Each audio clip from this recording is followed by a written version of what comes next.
Hello everyone, I'm the Fallen 835, also known as Robert, and today I'm here to take a look at the Transformers movie Titan magazines. But to help me look at them, I've called in the help of fellow friend, Transformers fan, and newcomer to podcasting, Luke Hollywood.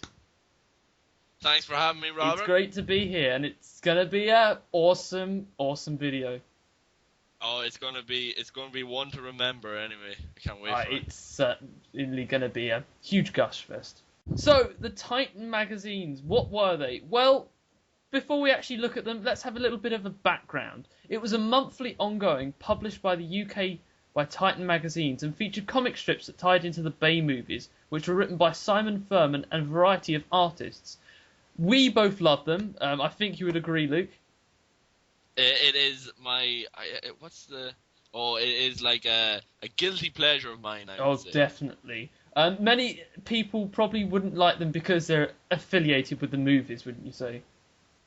And yeah, a lot of people, I say, well, mainly because they're affiliated with the movies, and movies aren't exactly the most popular thing in Transformers fandom, I'm afraid to say.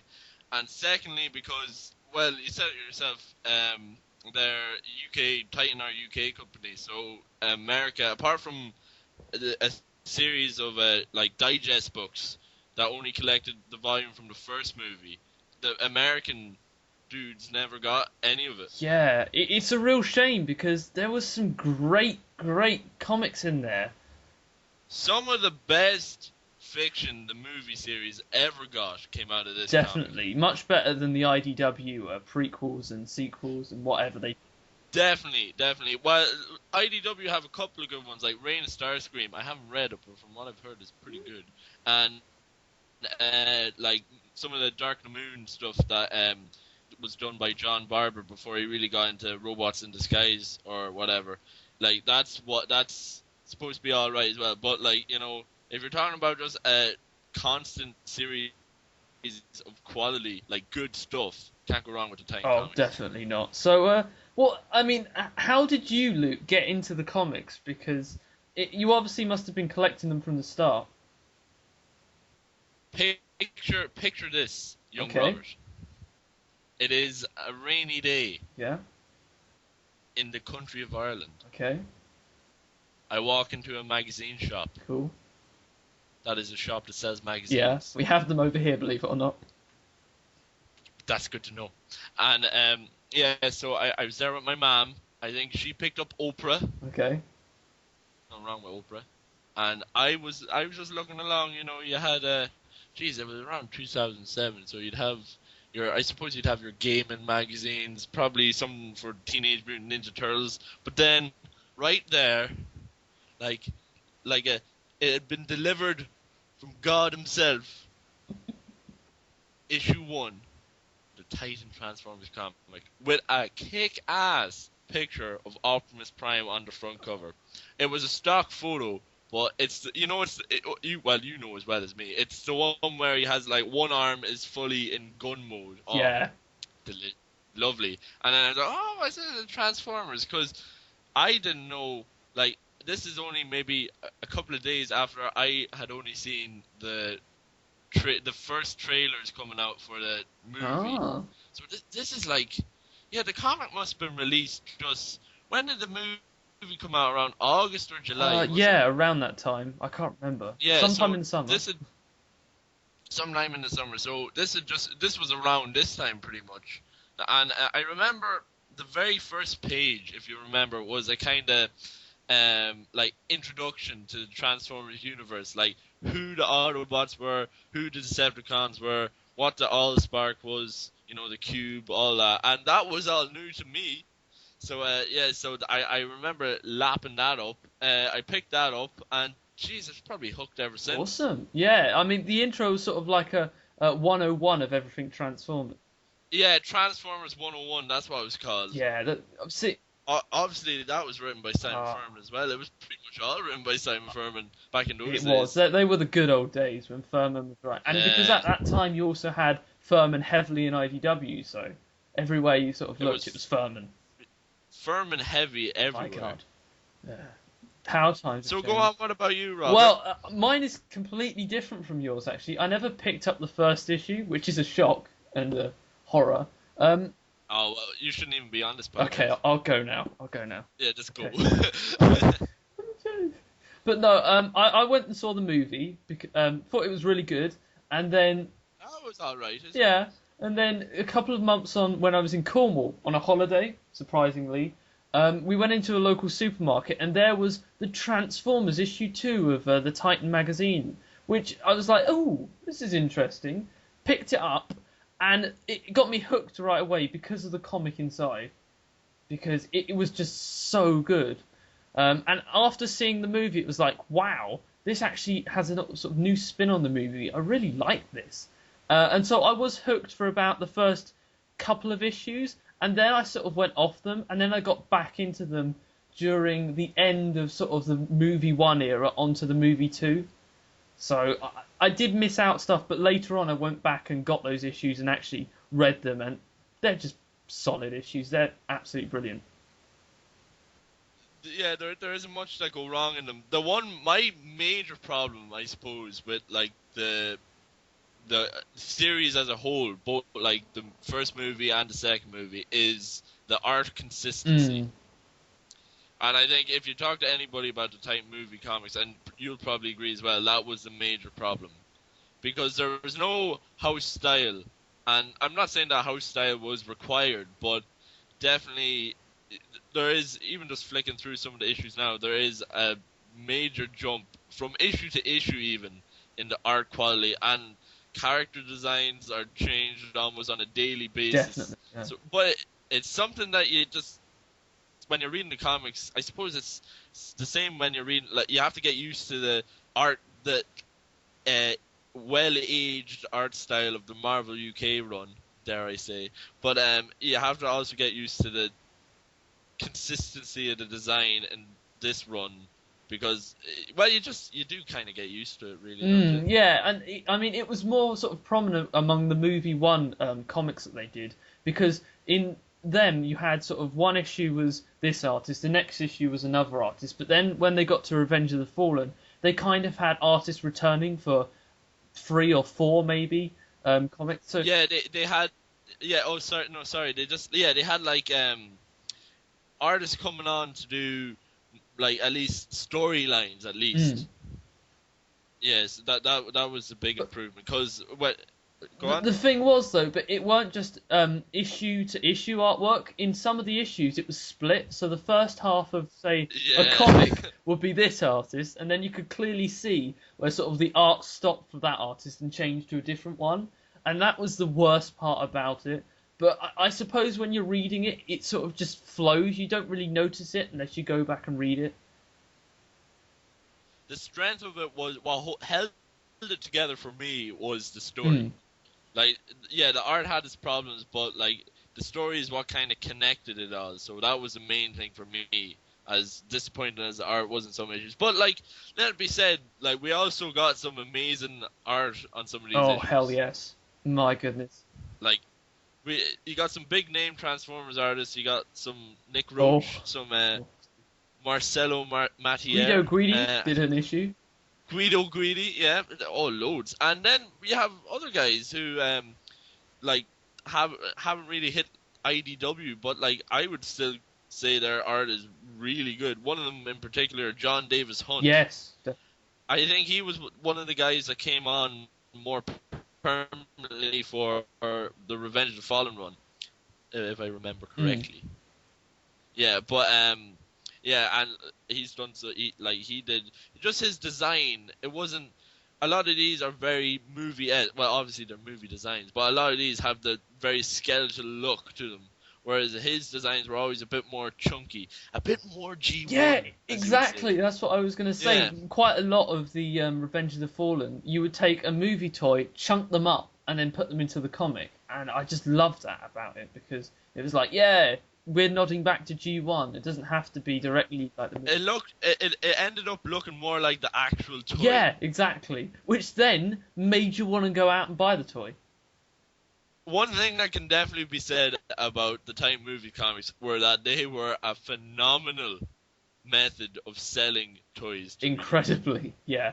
Basically, I think nearly every single comic issue that they had, was probably just to sell a toy, or they had a new bot in Yeah, there. well, yeah, oh yeah, well, yeah, just like character development was dished out by the bucket load. Oh God, was it? Oh, like dudes who only be having like four. Well, yeah, in the UK we have the multilingual packaging, so it's even less than a paragraph of a bio for us. It's more like a line, maybe like Camshaft likes to look around other planets, just like Bumblebee. Whereas we got in the movie comics, we got like Camshaft as this like leader of this search and rescue team. Yeah, With Camshaft and flipping and Grindcore, Evac. who was and Oh Evac. God, Like, oh wow, that's just so cool. But yeah. I completely agree. And people like Jolt in Revenge of the Fallen didn't have one line, but then And in the comics he had sort of this whole story arc about him on Earth and how he deals with Decepticons without trying to cause minimal damage to everything else. yeah, like Joel's one of the big ones when you think about it. Because what did he actually do in the movie? Nothing. He caused Prime and Jetfire to merge, and that's it. That's it. I don't even think he had a speaking role apart from maybe okay, I'll stick on your dead bodies onto your Prime, it'd be grand. But yeah, Jolt's a big one. Other big ones. Well, like you can't really mention like toy personalities without mentioning the likes of Stockade. Oh, Stockade was one of my all-time favorite Titan characters that they used. My God, even so much that nowadays I still want that toy from the movie. I did have that toy. Oh, why did you get rid of it? I didn't get rid of it. My cat peed on it. Oh. Whoops. But to be honest, it was a bit of a naff toy, to be honest. But still. His main gimmick was the whole punching thing, and I suppose he uses that in the comics as well. Yeah, when he's fighting Ironhide in that quite cool scene. Yeah. Like Ironhide gets beat up by Stockade. Like I never thought I'd say that in a sentence. No. Because Ironhide's so much taller and bulkier than Stockade. Yeah, Stockade. Yeah, when you look at the toys, like Ironhide's a Voyager and Stockade's like a measly deluxe, like not even a tall one. But I suppose he's probably got like the plot armor whenever he's beating up Ironhide that he can't take the hit. And he's probably got like the Nucleon powering him. Nucleon! Yeah. Wow.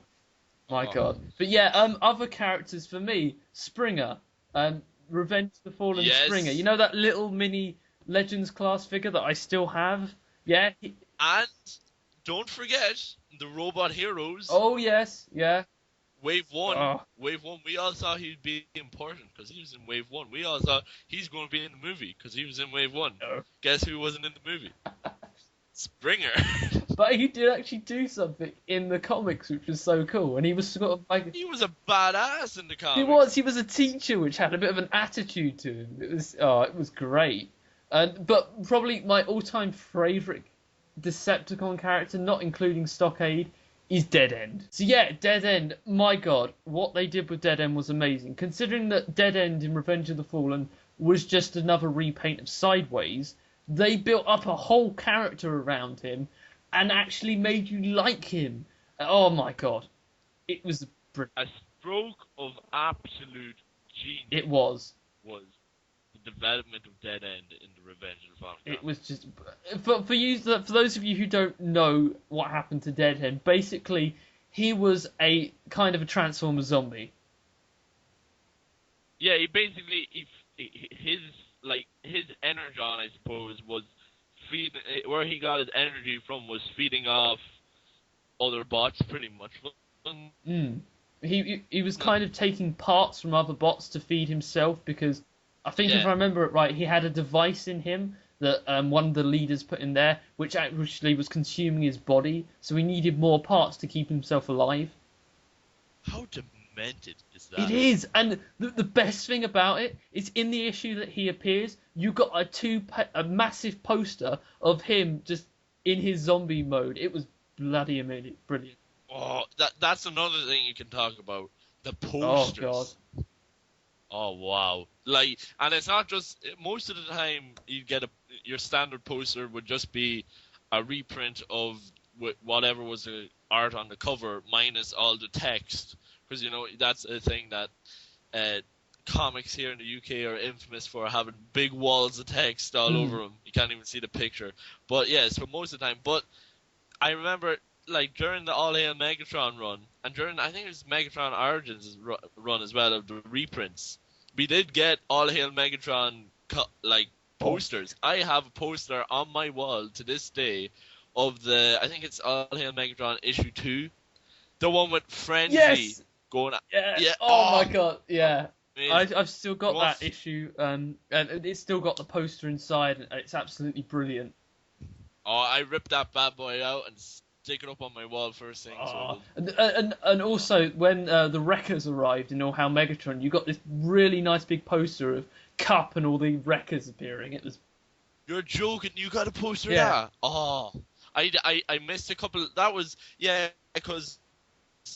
For those of you that don't know, we'll probably be talking about this later on. But one of the big things that the Titan Movie Comics did was reprints of other runs of like I think most of it was IDW comics that they reprinted. It was all IDW, yeah. Yeah. You can help me out here, Rob. But we had the movie prequel. Yeah. The 07 movie prequel. 2 Beast Wars comics: Beast Wars: The Gathering and Beast Wars: The Ascending. Yeah. And Megatron Origins, and that was all. And All Hail Megatron. Yeah, All Hail Megatron was in the Revenge of Fallen run, whereas all the first few were in the 2007 movie run. Yeah, but oh my goodness! But the thing was that with All Hail Megatron, they sort of got in 5 issues, and then the last issue they put in was kind of a mixed-up issue. You had scenes from quite a few of the other issues to come. It was copy and paste, really, wasn't it? I think there's a page on TF Wiki that shows it very well. There's one panel. I think it's whenever in All Hail Megatron. I think it's like just before Prime comes back, and Sideswipe is having a big rage over the fact that Sunstreaker's dead. Yeah. Whereas actually, in the Titan comics, they deleted Sunstreaker and put in Optimus Prime, because then that's in one page pretty much they chopped and changed 3 panels from 3 different issues of All Hail Megatron into one page. Yeah, they kind of missed the whole swarm bit when they attack and went straight to when Prime wakes up. It just kind of gets skipped, and the way that, since they deleted the Sunstreaker bit, it ends up making it sound like Optimus Prime committed suicide.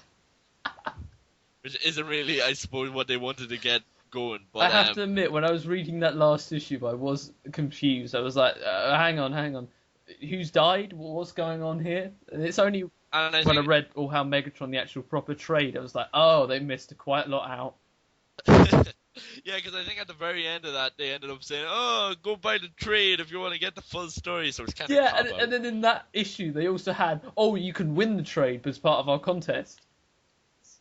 What a coincidence!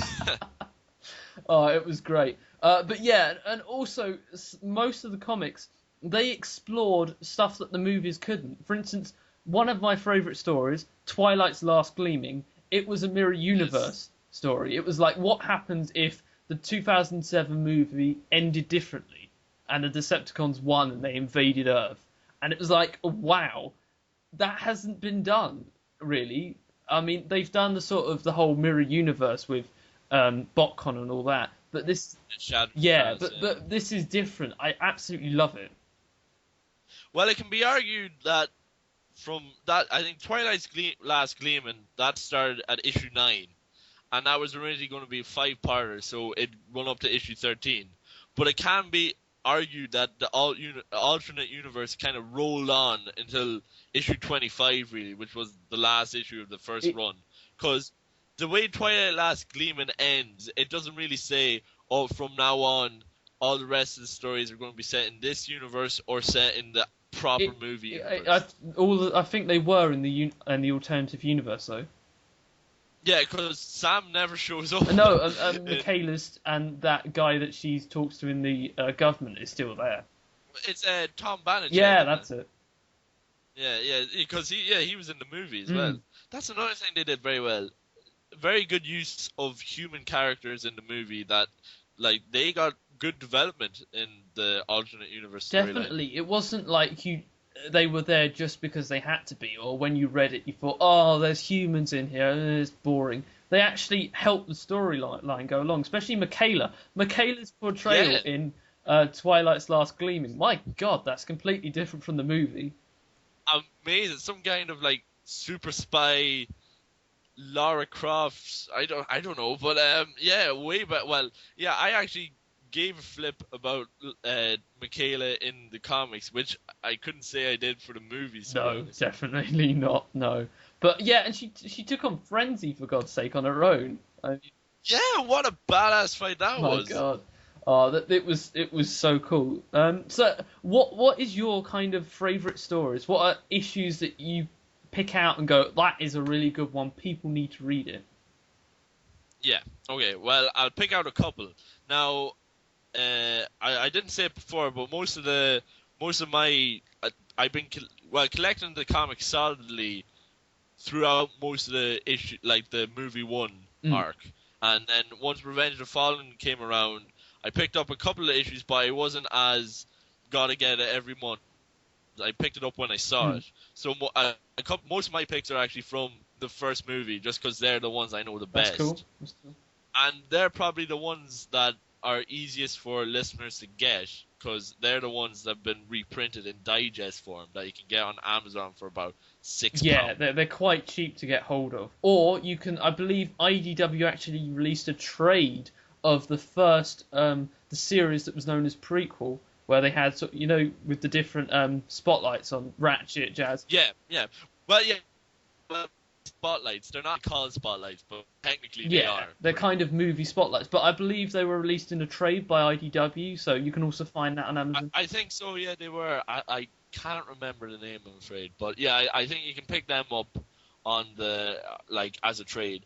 Digests are great though because they literally do collect issue 1 to 25, all the movie comics from the first movie run. Plus, you have You so got your much extras in there, like you have the yeah, you get. character profiles. That's another thing. You have all the character profiles, all written by Simon Furman as well, I think. Mm. Yeah, you can't go wrong with that. But yeah, okay, I have 4 written down Okay. here, so I'll go through them briefly. Um, the first one is the Ironhide Spotlight. I think it's issue 3 or 4. Yes, that. Oh. Yeah, it was. I think it was because Jazz was the last one. Because I just described briefly. Issue 1 was Optimus Prime basically launching the Allspark from Cybertron, and like it was basically a monologue from him about launching it, and then in the end it got launched. This is a bit brief. Art was done by I think Jeff Senior. I think so. Or was it Wildman? I will actually check right now.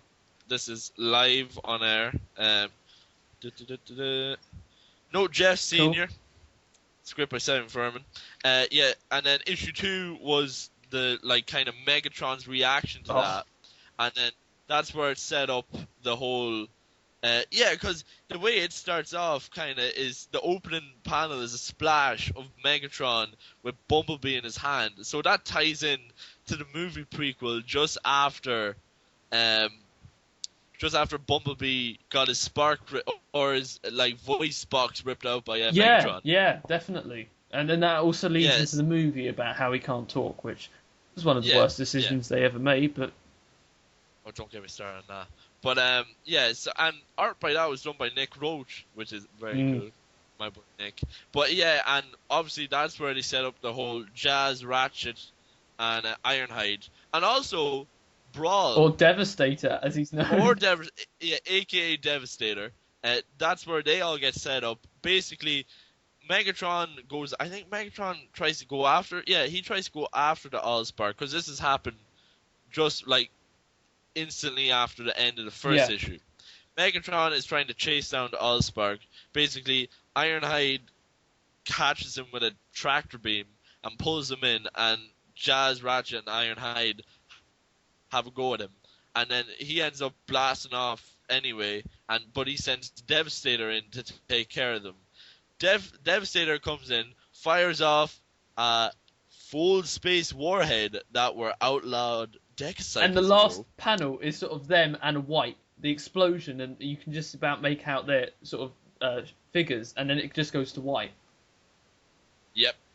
And so that issue ties it all in at the start, so then we can get a series of spotlights, one for each character pretty much, so you get one for Ratchet. This is all happening. So basically, when they all got blasted off to different parts of the universe, I suppose, and it's each their own story about how they get back together. Ratchet is, well, I don't really like to talk about Ratchet because that issue is a bit special. The artwork for that is, it's not the best out of the titles. No, it's interesting. I think art by that, so it says here, is done by Andrew Wildman. Okay. Not the best, but straight away after that you get the Devastator issue, which I would like to point out. I freaking love this issue. It's oh my god, it's brilliant. I mean, for a character who in the movie appeared, well, for barely one scene and then got killed by the army. Yeah. It brings so much character to him. So much character. Like, here we see this guy who is a loner in the Decepticon cause. Like, he is made to fight. Fighting is like everything to him. He loves to destroy stuff. He loves to bring chaos. Yeah, it's like it's a part of his life, but he's an outcast from other Decepticons because he's on a planet where, like, I don't know, is it holograms, or they're not the real ones? I think they're holograms. It's all in his head. Yeah, I think that's what I picked up from it. Anyway, I could be completely wrong. Yeah, because at the end of the issue, he finds that there's actually this sort of energy thing on the planet that causes you to start seeing hallucinations and starts causing you just to destroy, because that's what happened to the population of the planet. This thing caused them to turn on each other and basically wipe out the whole race. Yeah. Oh, that was a great issue. But then right after that, we have one of my personal favorites, Ironhide Spotlight. Interesting choice. I do like it. The whole thing with the mysterious hologram type illusions of the godlike characters and how they're probing Ironhide about the Allspark. Yeah, I did like that. But my favorite thing, I did like the whole thing where it's kind of flashback based on Ironhide using a memory to stop the aliens from getting into his mind and probing him. But I just love the flashback. I think it's a mixture of the art with art's Guido. So yeah. And I just love the whole, like, you have really quick, succinct character development, because you have who do you have? Skyblast and Signal Flare and Strongarm, which were all Cybertron reprints in this movie Scout Line, and they're all getting really, it's basically them attacking a Decepticon fortress where Ironhide's the commander and he's barking orders at all of them, and you're getting really quick character development in, like, the couple of panels that they show up, and really, really nice stuff. And then obviously it ends up they flipping they bust out the fortress, and then it ends up that they were trying to save movie. Oh jeez, I don't even know his name. It's basically the Real Gear one that turned into a pair of binoculars. Yeah, which is a really random choice, but so it's his memory, and then he basically uses that, busts out the probing thing, and then finds out that the big giant alien gods that he thought that he was up against ended up to be just a bunch of little dudes that really are, well, okay, they're not green, but they really are what you'd think of when you think of aliens. They're your typical sort of alien UFO. Your typical sci-fi. And even their ship is a kind of typical UFO thing, but with kind of a unique design to it. Definitely. Yeah, and then he blasts off, so that's kind of where his story ends. And then on to, oh jeez, I'm talking loads. But on to my last one, which I think is a great issue, and like kind of highlights the whole first couple of issues, like the greatness of them, just because it's the one on Jazz, Spotlight on Jazz, which is a wonderful issue.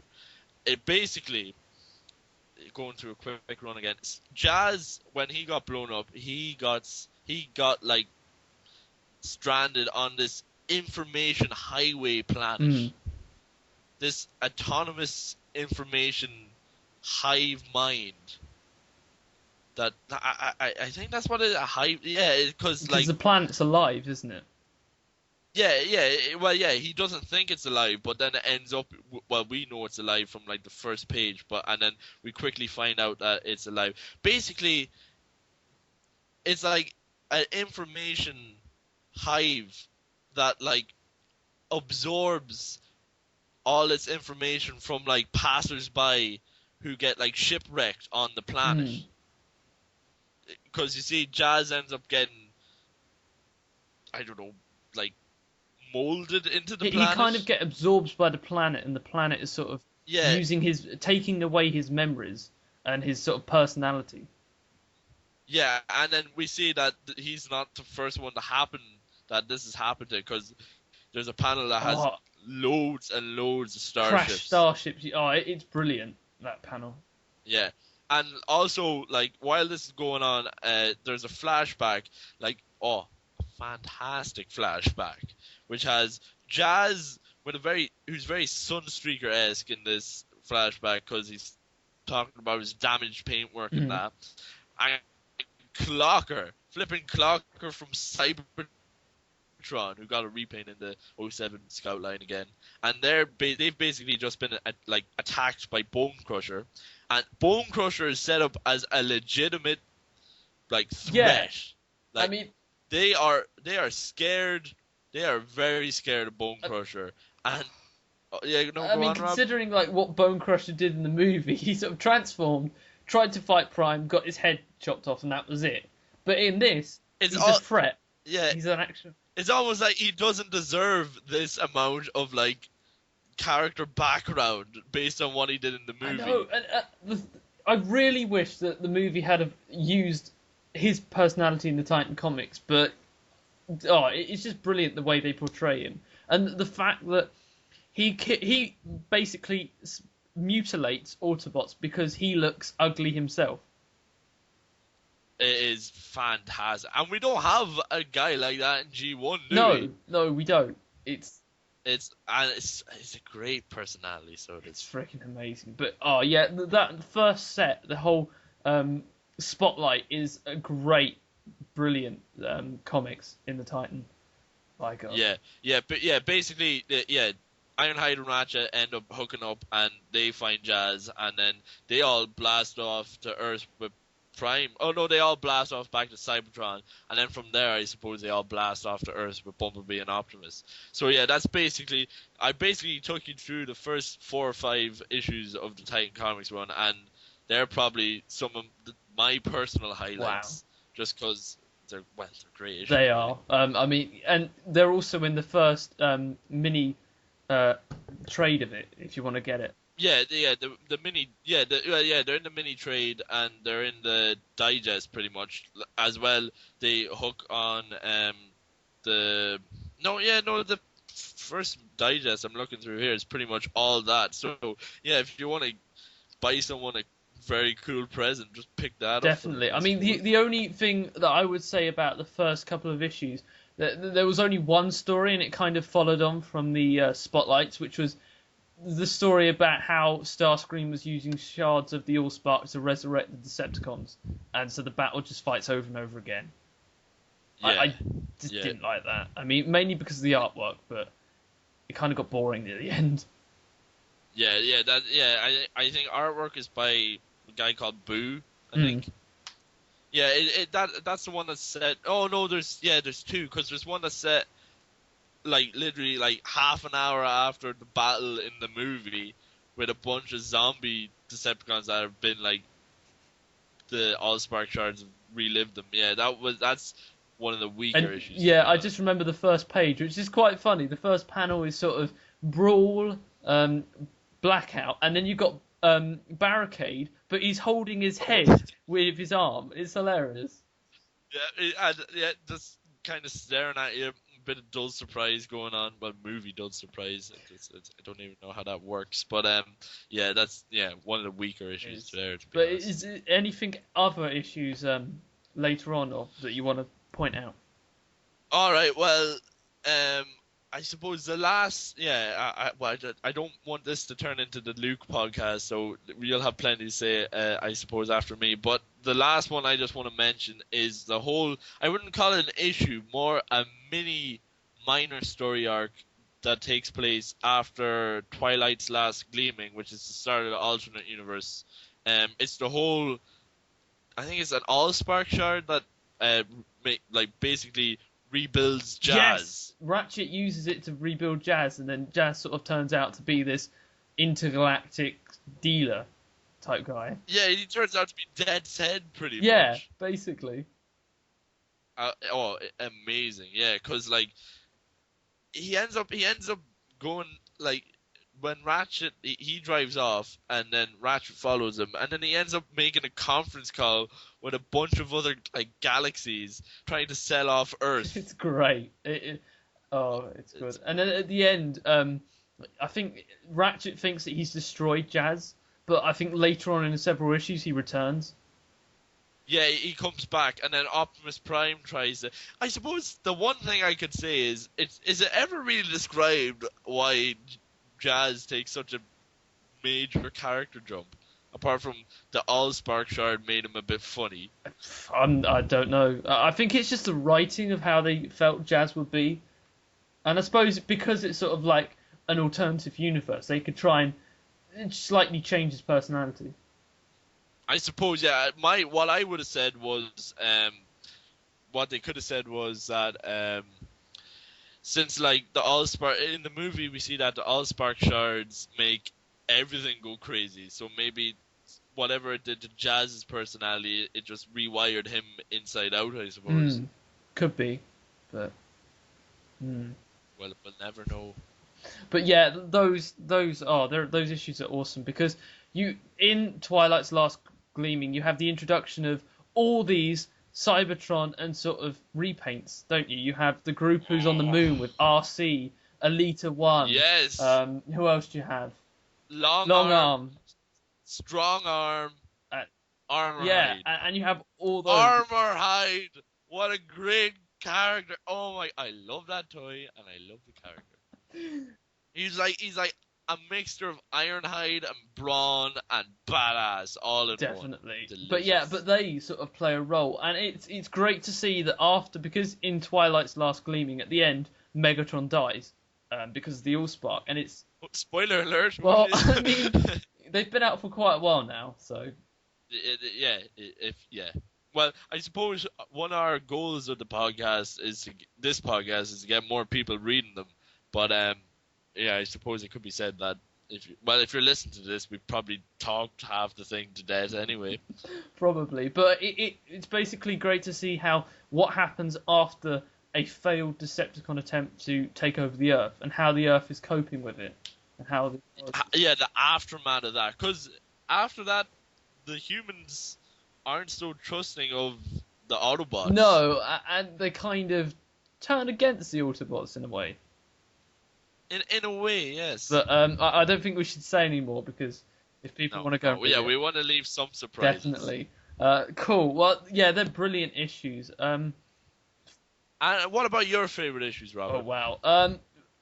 You've already said about one, the Megatron, the second issue. I absolutely love it because not only was it the first comic I read, the artwork by Nick Roche, superb.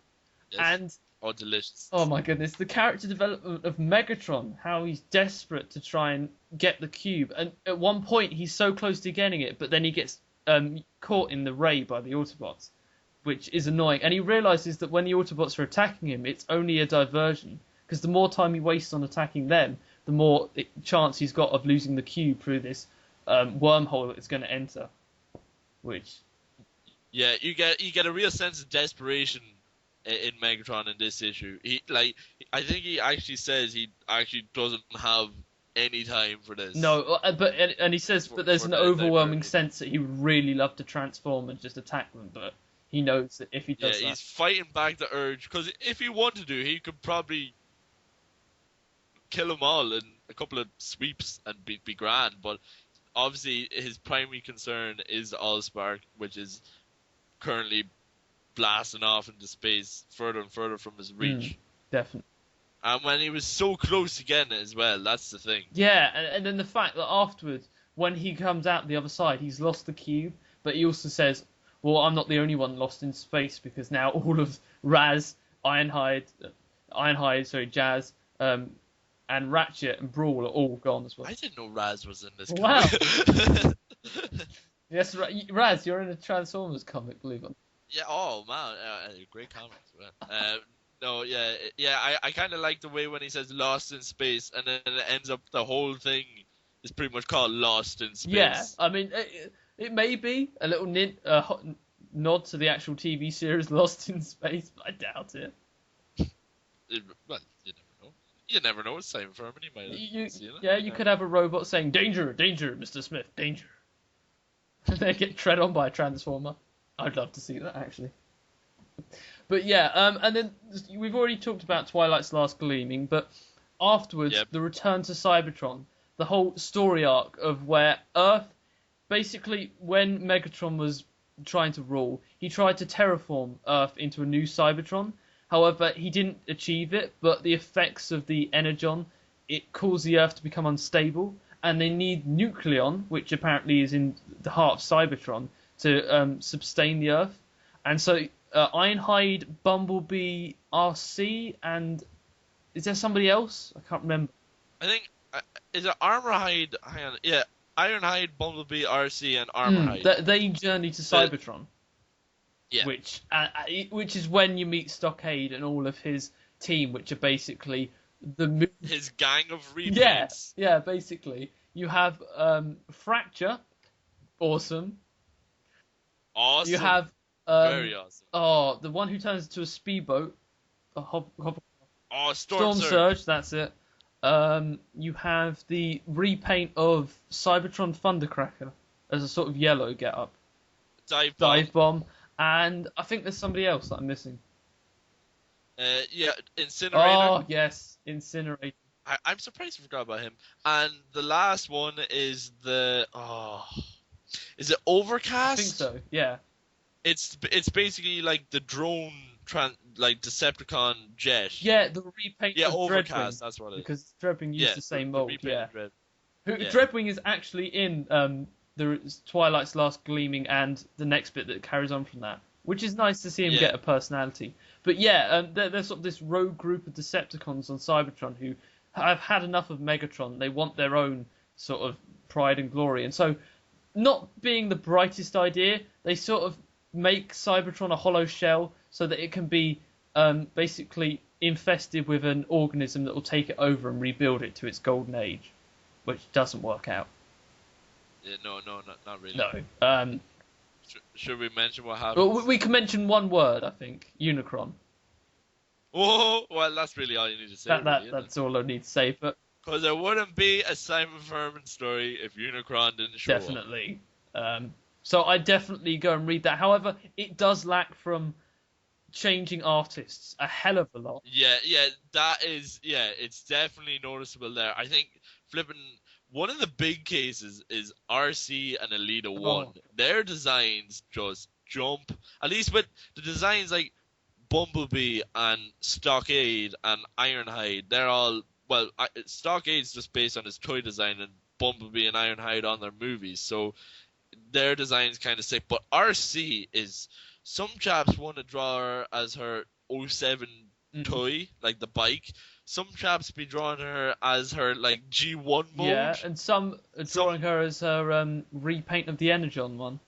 Yeah, as the Scout as well. Yeah, that's jumping around nearly every issue. And another one is the colors on Armorhide. Sometimes he's like the Cybertron colors. Sometimes he's the movie repaint colors. That's Yeah, that's that's one thing. crazy.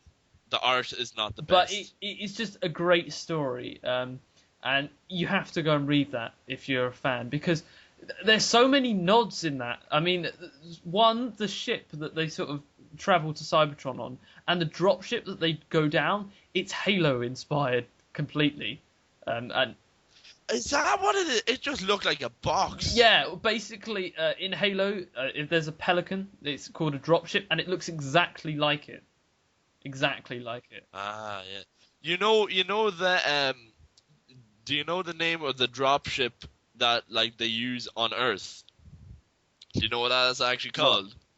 I looked this up on TF Wiki. It's called a Straxus. Oh yes, the ship that takes them to The one that basically looks like a van. an intergalactic van. A van with Yeah. It's like Postman Pat from outer space. Postman Pat versus Unicron. Yeah, okay. If you didn't want to read this comic now, there you go. You need to go and read it. But yeah, the whole alternative universe was great, and it ended really well. But I'm not going to talk about that because that's something you need to go and read if you can find it. Yes. Yeah. But the next thing I have to say is Revenge of the Fallen era. One of my all-time favorite issues is Making Waves, which was Soundwave, basically Revenge of the Fallen Soundwave, goes into the Bermuda Triangle and encounters all these different ships, planes, and phenomenon from different ages.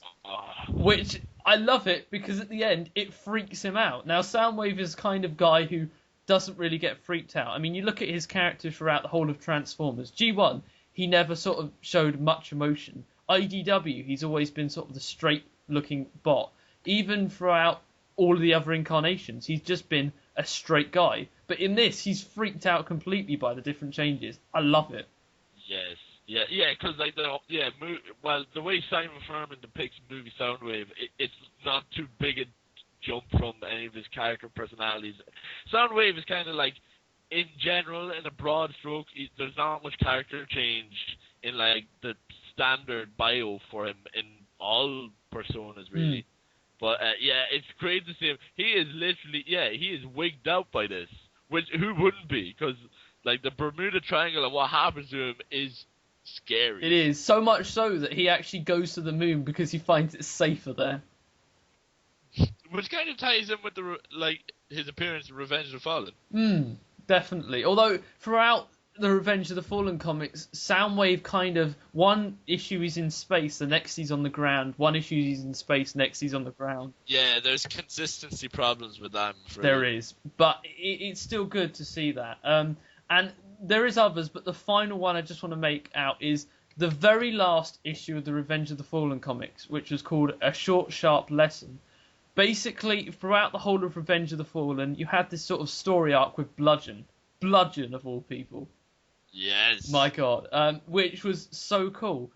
In one issue, he gets captured in this facility, then breaks out and sort of makes his own Decepticons. And in the very last issue, it's him versus Megatron. It's... Oh, I never got that. You never... Oh, my goodness. It's an amazing fight scene. Basically, the Autobots are trying to storm his base, and he's like, "Oh, you'll never defeat me." And suddenly, Wheelie, yeah? Yes. Wheelie betrays the Autobots, because at that time he's working for them, and sort of contacts Megatron and says that they're here, and that it's a two-parter, and at the end of the first part, you just have this picture of Megatron in his jet form coming in, and it's like, oh my god. Wheelie! Yeah. So, basically, Wheelie pulled a Sunstreaker. Yeah, Wheelie pulled a Sunstreaker. Wow. And then the next part of the issue is just Bludgeon and Megatron fighting. And what happens to Bludgeon is probably... Overkill isn't the right word to describe it. Oh my god. But wow. yeah. Yeah. But although compared to the Wheelie's death, it's a little bit less gruesome. Oh my god. Yeah, Simon Furman doesn't pull any punches, even though like this comic might be aimed at a younger crowd because it's like the movie, and obviously it's a tie-in with the toys and the movie, basically to sell toys. But you know, Simon Furman, he has some pretty adult plots going on in Oh, here. definitely. Especially in this issue that I'm on about. Who was it? You know, they did the blue car as a scout, the red car, the Decepticon car in Revenge of the Fallen as a scout. Red car. Yeah. He had his name was Dead Yeah. End, but then when Dead End, yeah, his name's Detour. It's like repurposed. They did a repaint of him, which was an orange one, and in the comic, Prime and the bots are sort of Slap. Oh. Dash. Yeah, it's Slapdash. Yeah, That's what it's called. and in the comics, they're sort of walking up, and then suddenly they get ambushed by Bludgeon, and Bludgeon just literally sticks his knife through the back of Slapdash. Yeah, I read that one. And just goes, the word you're looking for is betrayed, as he pulls the knife up into him. It's like, oh, wow. That's amazing. Well, yeah, to be honest, that toy was a bit naff anyway. So, but like, yeah, still. Or in the issue where Bludgeon escapes the facility inside out, there's a bit where Bludgeon's sort of captured, and in the cell next to him is Breakdown. You know that scout toy, Breakdown? Oh, yes.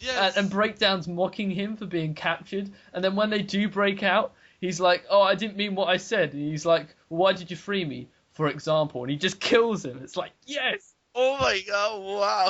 Bludgeon, you're Wow. so beast. Oh my goodness. Oh man, oh wow. Yeah, another one, yeah, oh wow. Just another character that just, well, I suppose Bludgeon is like a big character, but like his toy, like, he didn't really get much of a, well, he wasn't in the movies and he didn't really get much of say in anything else, so the comic was really his source of personality. Yeah, And wow. the one other death is in, I can't remember what issue it is, but Bumblebee and a team of Autobots have to go undercover, even undercover from Nest, and I think it's, yeah, Hubcap, Bumblebee, and Slapdash. I think and they're that's the team. chasing Yeah. the repaint of Dune Runner. Yeah, it's June. I think it's yeah, because there's three of them. There's Brimstone, the motorcycle. Slapdash was a 2-pack. Crankstar is the Dune Runner repaint. That's it. And Slapdash was in a 2-pack with another Decepticon called Trenchmouth, who was a repaint of the motorbike Knockout. Yes, yeah. And basically, he gets... Bumblebee uses his Auto mode and basically smashes into him and basically rips through him in that issue. Yeah. Yeah, he just basically runs right through him, Yeah, doesn't he? Furman had a way of killing bots off in a great way in the Titan comics. Yeah, and like you really like not so much in the first issue, cause like or in the first movie run, cause like the characters introduced like Armorhide, Longarm, all that. I think Longarm actually does die. I think during Twilight's last Gleeman, but like the majority of them do survive to the end. Whereas he has no problem in Revenge of Fallen with just offering bots, like they're dropping left, right, and center during that. They one. are. It's really awesome just to see that. But also, as you were saying earlier, we had the original comics, which were done by Furman, but then you had the IDW repaints.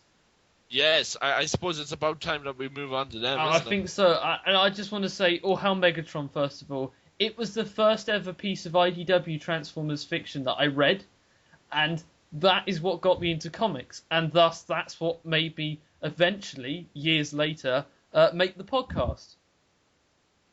It's all connected. It is, people. It is. Yeah, because that. Oh, yeah. A lot of people say that All Hail Megatron is one of the weaker things that IDW put out, because basically it kind of skips over a lot of what Furman built up in his Asian series. But I don't know if it's just the whole thing that the Autobots are like almost a resistance force, even though they're not really. It's just Decepticons. But like, well, by the end of it is anyway. But yeah, I don't. Or maybe it's like some of the Decepticons actually for the first couple of issues actually getting like decent plot, like Thundercracker. Like yes, Thundercracker. Yeah, but yeah, it's a solid series, and unfortunately the only gripe I have is that it wasn't obviously reprinted fully Yeah. in the Titan Especially comics. as the beginning, they sort of said that, oh, we're going to reprint all of them, and then they only reprinted 5 issues. But Yeah, but those first 5 issues were awesome, some of the best. And for me as a Decepticon fan, I was having I loved it. I could not wait for the next issue just to see if who's going to die next, which population is going to be killed by who. yes. Yeah, yes, because another thing about like those first 5 issues, you got a bit of Autobots, but a lot of it was Decepticons, and a lot of it was most of the like art problems that plagued the series happened later on in the run. So the fact that we only got like the first couple of issues like in as reprinted, like we kind of got like the cream of the crop. Definitely, kinda. we got the best part of All Hail Megatron. Yeah. And I mean, I could see a lot of people reading that and going, I want to read more, which is what I did. I was like, I really want to read more. Yeah, well, yeah. Oh, yeah. Oh, yes. All Hail Megatron it was a great idea to reprint it, because really, like, both me and you, I had read Megatron Origins before that, but really that has no connection when you think about All Hail Megatron. Apart from the fact that some dudes are in it that are in the same comic, like there's no deep plot connection though. So, but All Hail Megatron is a great place to start off. Definitely, yeah. If you want to, if you want to miss Furman era, but you're missing some great stuff there. But if you do, yes, then All Hail Megatron is a great way to start. It was a game rather than reprinting just Infiltration. Imagine if they ended up reprinting Infiltration, we would have only got maybe up to like issue 2 of Escalation if we were lucky. I don't think we would have even got there. No. If they ended up reprinting all of the Asian series, it would as much as Simon Fern probably would have enjoyed that, because like that's both his work in a comic. It wouldn't have ended up being. Like, it wouldn't end up working. No. So, I think that All Hail Megatron was a great idea. Yeah, and especially as with All Hail Megatron, you have, like, 2-page splashes or 1-page splashes of huge, massive scenes. If it's, like, Megatron shooting at a building and collapsing it, or the army jets fighting them hordes of Insecticons and the Seekers, or if it's Devastator combining and destroying the bridges and tunnels. And because you're reading it in a magazine, it's bigger than actually reading it in a comic. Yeah, it's almost A4 size. Yeah, which brings it out more.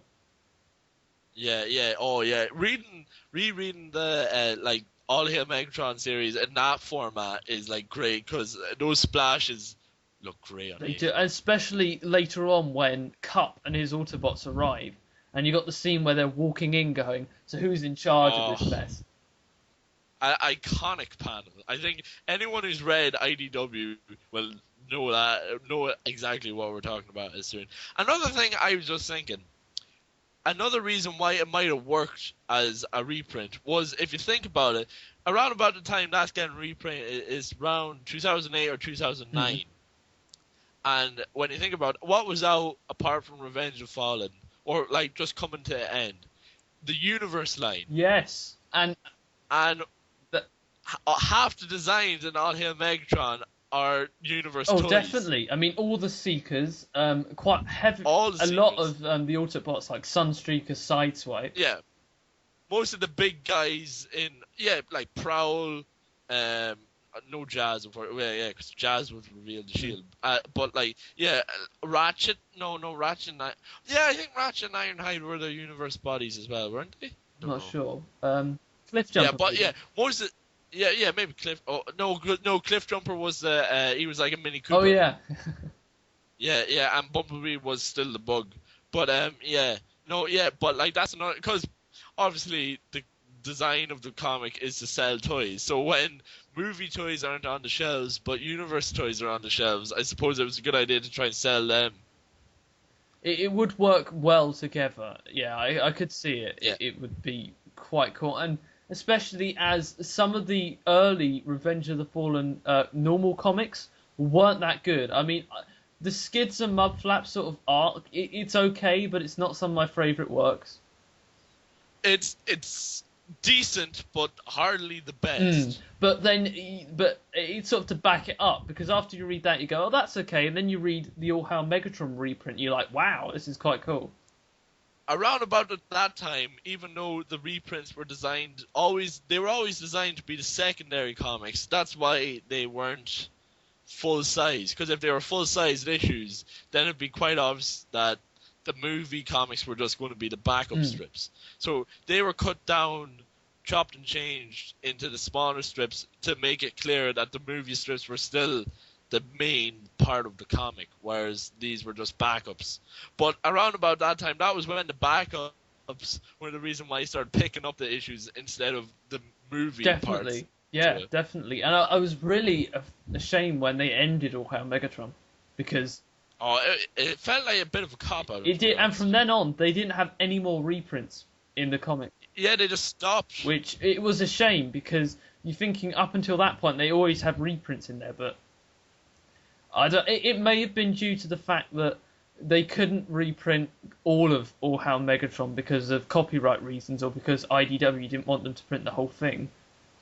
Yeah, I think there must have been some problem, because when you think, like, you have how many, like, at least 4 or 5 reprints in the first run alone, and then, like, the fact that All Hail Megatron got cancelled, like, mid-reprint, and, like, they didn't do any more after that, and they haven't done any reprints since. Like, there must have been something going on between Titan and IDW to stop Definitely. And because there wasn't just All Hail Megatron. Before, you had the 2 Beast Wars and Megatron Origins, but I didn't really pick them up. And I know you did, so, I mean, what did you think of them? Well, all my main memories really go to Megatron Origins, because Beast Wars was cool, and, like, I hate to say I'm not really a Beast Wars guy. Me neither, so... Yeah, I'm more of a... maybe it's the way that he's brought up with the Titan comics and All Hail Megatron, but I was always more of a... Like, you know... Autobots are Prime's... I hate to say it, but Prime's a truck, not a monkey. There you go. Yeah, and Megatron's not a T-Rex, he's a gun, so... As cool as he was in Beast Wars, though, and that comic, I suppose the same could be said. Like, I don't know it half as well, but I know that a lot of it wasn't the main cast of Beast Wars that were featured in that at all. It was one of the main guys was the Timon and Pumbaa. What's the name of Pumbaa? He's a warthog. A warthog. Yeah. Razorback. What was the name? You see, I missed that the first time. Yeah, Razorback was one of the main guys. I'm sure if you go up on the TF wiki page, it'll all be out there for you. So that was great. But yeah, Beast Wars was great, and the movie prequel was it was a movie prequel. It was all right, I suppose. Like, you can kind of see that the stuff that Titan were coming out was better than the stuff IDW were coming out for the movies at that point. I think that was why they were sort of secondary comics. I mean, especially with the Beast Wars, because the Beast Wars comics ended with a hell of a lot of minor characters from Beast Wars. In fact, the last panel was of, I think, the Megatron as a dragon, the Red Dragon, which is... Magmatron, I think. No, it was from Beast Wars 2? I don't know what Beast Wars... why are we even talking about this, Rob? None of us have but anyway, it was the Red Dragon that was supposed to be Megatron and that everyone wants to get hold of nowadays. But that was the final page of the Beast Wars. So, I mean, it wasn't that good, to be honest. Yeah. I think, chronologically, when it comes to the reprints, the movie prequel was the first. Mm. And then I'm not sure if Megatron Origins came before. Actually, I think it was split. I think it was... Beast Wars. There was one Beast Wars, because there's 2 series, The Gathering and Descending. I think it was The Gathering came first, then Megatron Origins, then the Ascending. Yeah. Or maybe I'm not sure. It could have been another way around. I know that Megatron Origins only had a certain amount of issues. It was 14 to 25 that they reprinted. Yeah. Megatron Origins ran up to the end, which is funny considering it's only 4 issues. I don't know how long both... I imagine that the Beast Wars comics were both only 4 issues as well.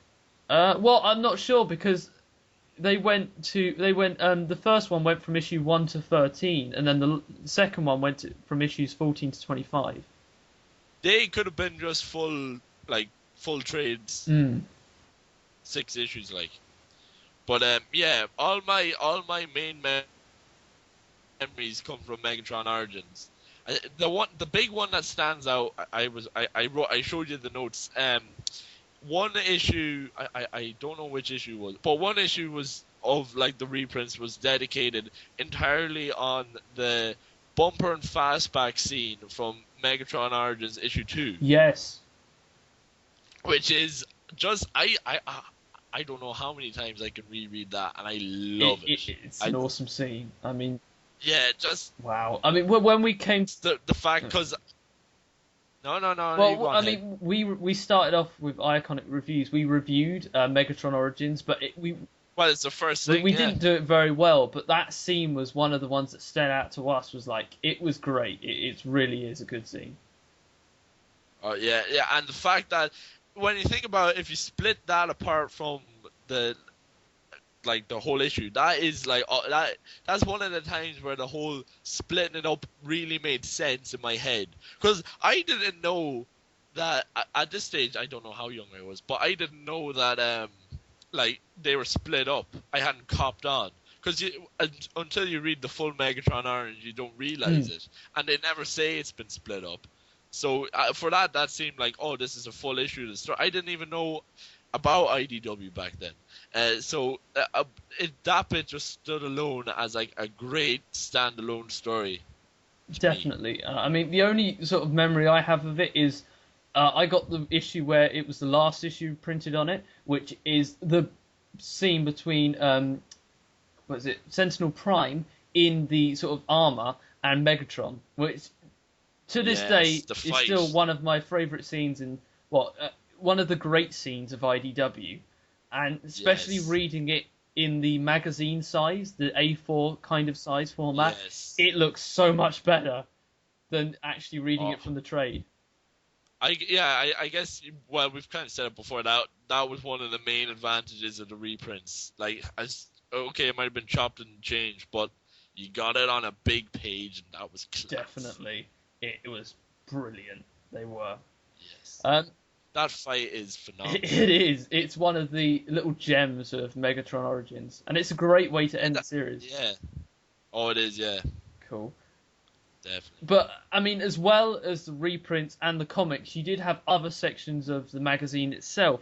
For instance, the letter page, which I found so funny at some point, and it had 3 names throughout the whole of kind of the run and up until now. The first one was Star Screams, then it was Law and Disorder, and then it was Mega Mouth. Yeah, Mega Mouth is Dark the Moon and Prime. And Law and Disorder was Revenge of the Fallen. I think Star Screams was the movie. Yeah, Star Screams was 07. I wonder who was the main guy in that. Law and Disorder, you remember? Yeah. It was Revenge of the Fallen. Yeah, no, but who was doing it? Oh, it was Furman.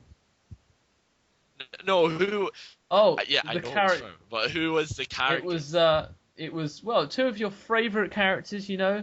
It was Barricade, if I remember right. Yes. And Sideswipe?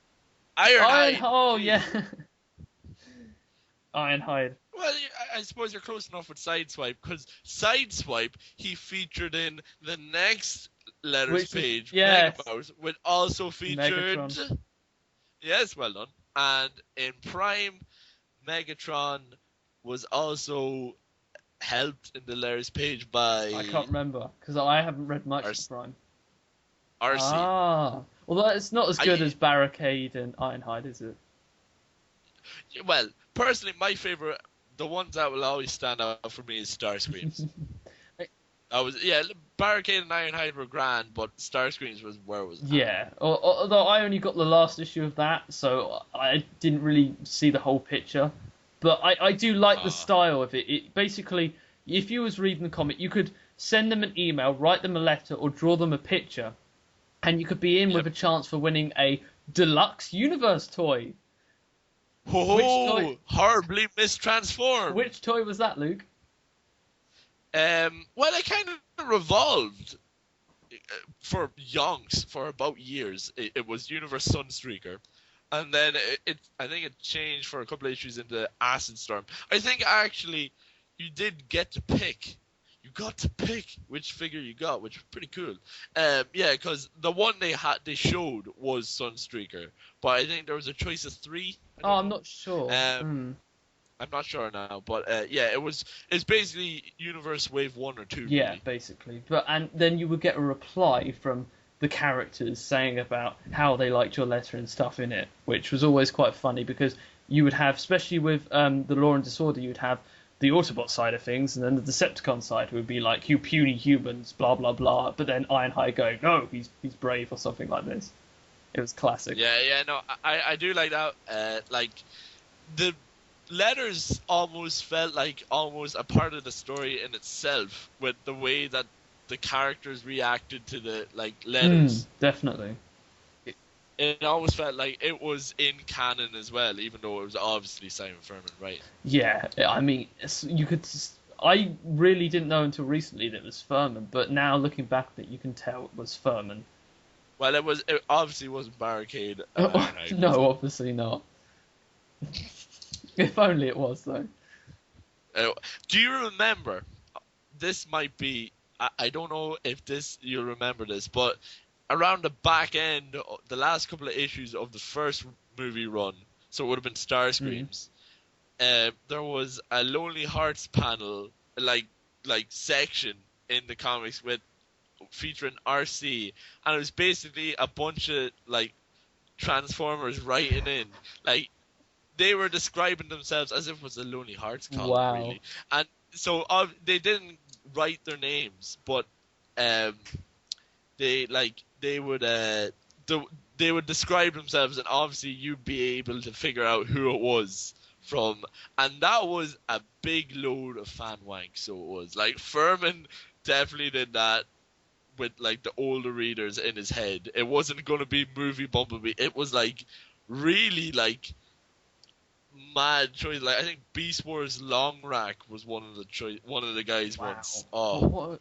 Yeah, it's really. If I had, I don't have much of the issues lying around my house anymore. But if I had one of them, they were really. That is such funny. an obscure character, but yeah, it was great, that scene. Also character bios, which. Yes. I mean, they were present in the 2007 movie comics, and then they stopped for a bit, and then they went on to Revenge of the Fallen, but afterwards they seemed to just stop altogether. Yeah, well, yeah, the point is they were present for the kind of maybe first up. Basically, what they did was they did all the main cast from the movie. But so once they were done, they really didn't have anything else to do. But they did. Simon Furman did bios. All these bios were written by Simon Furman, by the way.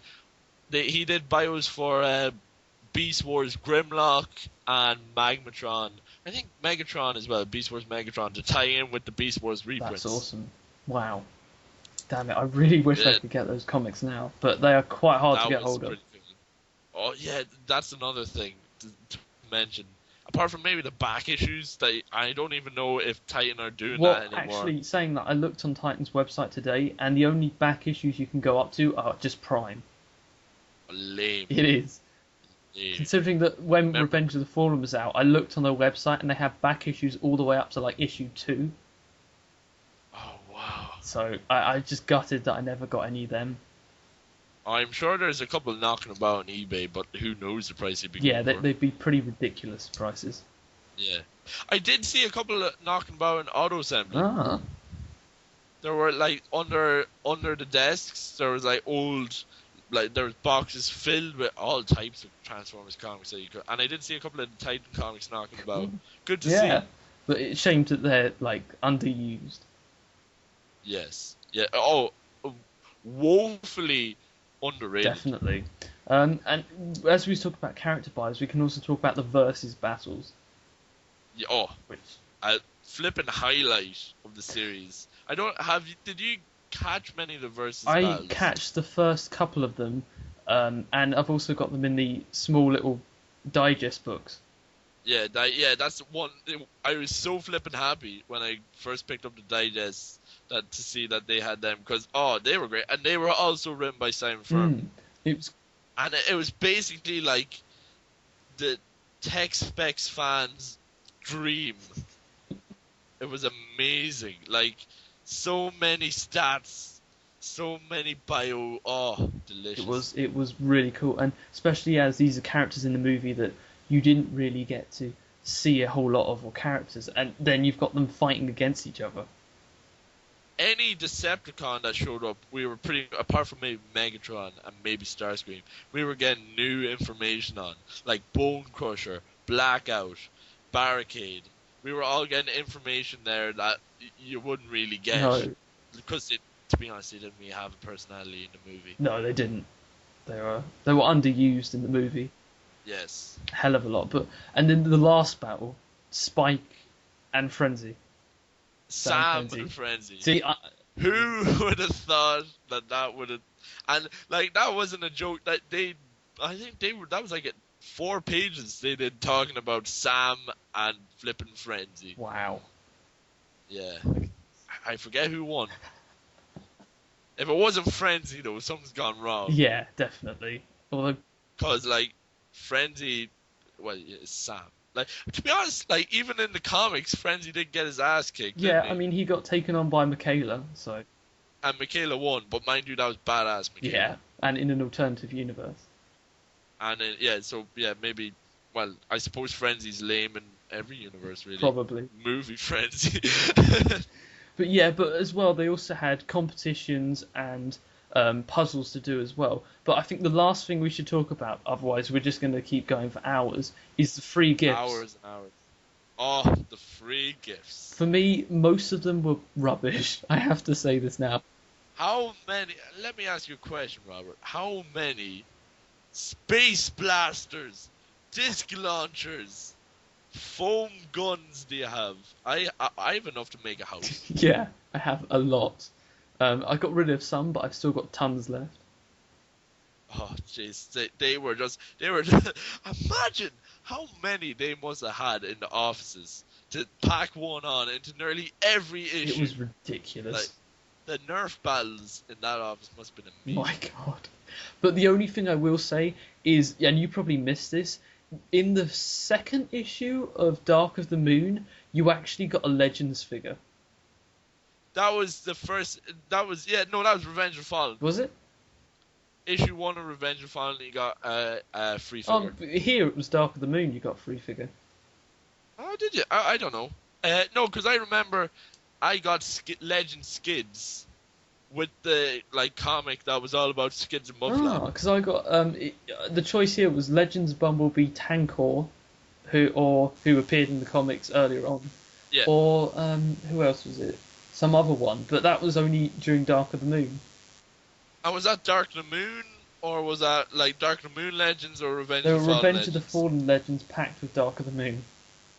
Maybe it happened twice, because I never got Dark of the Moon Legends, but I remember well getting the Revenge of the Fallen It Legends. could be that over there you got them twice, but we only got them once, because that doesn't spread. Yeah, we get treated special here in Ireland. Yes. But what a great surprise. The fact that we got a flippin' Legend figure, with the comic anyway, it was just amazing. It was, but the thing is, they promised that it was going to happen more, but it never did. They just sort of stopped it one-ish. They promised. I know that they said they would love to do mini cons with every issue, but obviously that wasn't that would never happen. So instead, we just got a shitload of blasters. Another thing, I don't know if you've got this. I never picked it up, but it was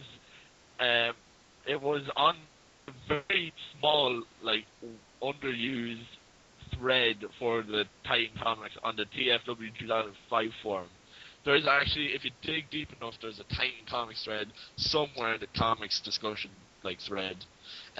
They were talking a bit about free Creon Microchanger with issue... One of the Prime. Yeah, one of the Prime. I don't know saw which that. one. Issue 13. You I saw went to my that? local Tesco's. This was last year or a year before. Yeah, what it was recently. I went there and saw, and this is the first time I've ever seen Creos in a shop, but they was part of the comic, and I was like, wow, now that I've stopped reading the comics, you're getting Creos in there? My goodness. Yes. But I didn't pick it up. Yeah, like I did see it. I saw it in like I saw it in Easton's, which is one of the big. It's probably like our Waterstones. Does Waterstones do No, magazines? unfortunately. No. Well, it's basically like Waterstones with magazines. I saw it in there, but like you said, by Prime, the state of the comic had dropped that not even a Creon would pull me back in. No, I mean, As much as I've got the first 2 issues of Prime, and the artwork in there is like a 5-year-old has drawn it. Oh, it is. Seriously, Shambolic. the Prime, he looks like he just looks completely different from what he should do. His head is huge. He looks almost like Galaxy Force Prime or Cybertron Prime. It's ridiculous. Yeah, I dropped it in the middle of Dark Moon, to be honest. You got out when it was okay. So yeah, to be honest, I was like collecting every issue, guaranteed all of the, most of the movie one, all the movie one run and most of the second run, but towards the back end, I think towards the back end of Revenge of the Fallen and all the Dark Moon, I was no way, because it just wasn't worth it. It wasn't. Like the quality and the quantity of the magazine today is nowhere near the level. Our fond memories are, that's what all they are. They are memories, because what we're getting now is like you can't even compare. You can't. There's a huge difference between then and now, basically. Yes, I think a lot of that has to do personally with the Simon Furman leaving the book. Yeah, I think it's sort of a mixture of that and many people stop buying it. Yeah, there was a massive sales decrease. Which, I mean, Titan thought, not many people are buying it now. We can sort of make the comic worse and just give more free stuff. A lot of the I think a lot of the love and the passion and like the nods to the older fans who were reading it, which you got with Simon Furman, was maybe one of the main reasons why it was selling so well. So when he left, I think a lot of the fan base went with him. Definitely. I completely agree with that. I know I did. Well, I sort of stuck around a little bit to see what it was like and then left because it's not up to what it was. No. And like another thing as well, it used to be a monthly comic, which was great, and now it's not. It's like flipping 4 years or something. It's stupid. It's gone down an incredible lot, and yeah, I think I often sometimes just to have fond memories. I kind of go up and look how it's doing on TF Wiki because they do the synopsises of every issue. I feel sorry for the guy who has to buy. If that's you, Chris McFeely, who has to buy every issue of that and then write about it. I am sorry. I apologize. We feel sorry for you. Because that is not a job that anybody should have to do. No, it's not. Although, but one time I read it, it was just like a big collection of posters. Yes, yeah, I read that too. I mean, that's how far down it's gone. It's ridiculous. Well, one of the recent ones had a member of the Iacons in it. Oh, the Seacons, yeah, that's the most recent one, isn't it? Yeah, but that still won't get me back into reading it. No. I maybe the only thing, okay, movie 4 is coming out. Now is their chance. Bring us back. I beg you, Titan. Get Simon back. Bring back the reprints. Reprint More Meets Eye. Reprint Robots in Disguise. Yes. Give us a Cyberverse on the first issue. Bring back the bios. Bring back the versus battles. Bring back the letters pages. Oh, just bring us back. We want to come back. I want to love it again. Me too, but I just don't think they will. I think they're going to stick with Prime for all it's worth. Yeah. Who knows? Maybe when the fourth movie comes out, I'll try and see if they've changed, but I doubt it. I agree. If like nothing goes on, it'll just drag on as a fond memory and a utter shamble as it is Yeah, today. and I think that's a good place to end our discussion for today. We have talked Yes. about a lot, haven't we? Wow, it's been a gush fest. Okay. Well, yeah, I would say it has been a gush, and I'd hope that it was a structured gush. I suppose we kind of jumped in and spread eagled all over the place. We kind of, like a spider diagram, we kind of just went wild on everything. But hopefully it was structured enough so that it will make sense. Hopefully, and hopefully, if you're listening, I hope you do go and try and get some of the original Titan issues or what we've talked about, the trade or the digest version, because they are worth it. And Pick up the digest. It's no more than a tenner. It's less than a tenner. I'd say you could probably get for less than £5, and for what you're getting there, it's okay. Yeah, it's no more than meets the eye, and it's no robots in disguise. But god damn it, it was like the best fiction that the TF movies ever got. And even if you don't like the movies, I'm not the biggest movie fan me anymore. neither. Like, but we can both testify on how amazing these comics were. Absolutely, yeah, they are definitely something you should check out. So. Yes. That has been our thoughts, our quite long thoughts on the Titan comic. Lengthy discussion. Lengthy discussion indeed. If you're still listening, thank you. Thank you for listening to us. My goodness. Wow. Flab on about it for an hour and a half. That's Wow. just incredible. Well, thank you, Luke, for coming on again. It's been great talking to you about the comics. It's great to know that somebody out there has a love for it. And if you're listening to this, please comment below or on the Facebook group of the podcast about if you like the comics, if you read them, what you thought of them, and if you have memories as well. Yes, like that's one thing you can say as well about the Titan comics. Unheard of fan base. You are the first person I heard of that read. I thought I was a lone man in the wind who read them and collected them and loved them and cherished them because they were great. But it's good to know that someone else in the world enjoys them. And if you enjoy them, anyone listening to this, message one of us and tell us about how great they were, because they were great. Definitely. Absolutely. So that brings it to an end. Luke, thanks very much. It's been great to have you here talking. Thank you, Robert. My goodness, we have to do this again someday about, well... I don't even know what to talk about now. all of our energy has been released onto the Titan comic. Yeah, I could go to bed now. Yeah, definitely. Cool. Well, thank you for listening, everyone, and tune in again when we'll be talking about who knows what. Maybe we'll have, I don't know, a talk about the movies in general, but stay tuned until then. So it's goodbye from me, and it's goodbye from Luke. Adios. Bye, guys.